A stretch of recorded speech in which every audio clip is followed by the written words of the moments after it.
ഉത്തരാഖണ്ഡിൽ നടന്ന ദേശീയ ഗെയിംസിൽ 4x400 മീറ്റർ റിലേയിൽ വെങ്കലം കരസ്ഥമാക്കിയ ആൽബർട്ട് ജെയിംസ് പൗലോസിന് നമ്മുടെ സ്വന്തം 200 ഏക്കർ എന്ന വാട്സപ്പ് കൂട്ടായ്മയുടെ നേതൃത്വത്തിൽ സ്വീകരണം നൽകി.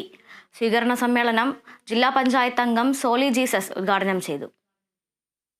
അടിമാലി 200 ഏക്കർ സ്വദേശിയായ ആൽബർട്ട് ജെയിംസ് ഉത്തരാഖണ്ഡിൽ നടന്ന ദേശീയ ഗെയിംസിൽ 4x100 മീറ്റർ റിലേയിൽ വെങ്കലം കരസ്ഥമാക്കി നാടിന് അഭിമാനമായി മാറിയിരുന്നു.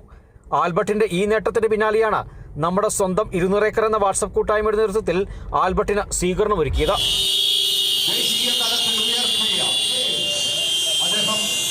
സ്വീകരണ സമ്മേളനം ജില്ലാ പഞ്ചായത്ത് അംഗം സോളി ജീസസ് ഉദ്ഘാടനം ചെയ്തു. മാതൃകാപരമായി നമ്മുടെ മറ്റു കുഞ്ഞുകുട്ടികൾക്കും ഇവനെ കണ്ട് നമുക്ക് പുതിയ കാര്യങ്ങൾ നടത്തിയെടുക്കുവാനും കഴിയട്ടെ എന്ന് ആശംസിച്ചുകൊണ്ടും ഈ ആൽബർട്ടിനെ അഭിനന്ദിക്കുവാൻ നൽകിയ ഈ അവസരങ്ങളും മൊമെൻ്റോ നൽകി സ്വീകരിക്കുവാൻ ഏൽപ്പിച്ച നല്ല നിമിഷത്തിന് നന്ദി പറയുന്നു. വാട്സപ്പ് കൂട്ടായ്മയുടെ അഡ്മിൻമാർ ആൽബർട്ടിന് സ്നേഹസമ്മാനം നൽകി. യോഗത്തിൽ ജോമോൻ മാർക്കോസ് അധ്യക്ഷത വഹിച്ചു. Vaishakh MS, Rajeesh, Rajesh PG, block panchayat അംഗം കോയാമ്പാട്ട്, ഗ്രാമപഞ്ചായത്ത് അംഗങ്ങളായ ജിൻസി അനീഷ്, KK രാജു എന്നിവർ സംസാരിച്ചു. തുടർന്ന് പ്രാദേശിക കലാകാരന്മാരുടെ വിവിധ കലാപരിപാടികൾ അരങ്ങേറി. Kerala vision news, Idukki.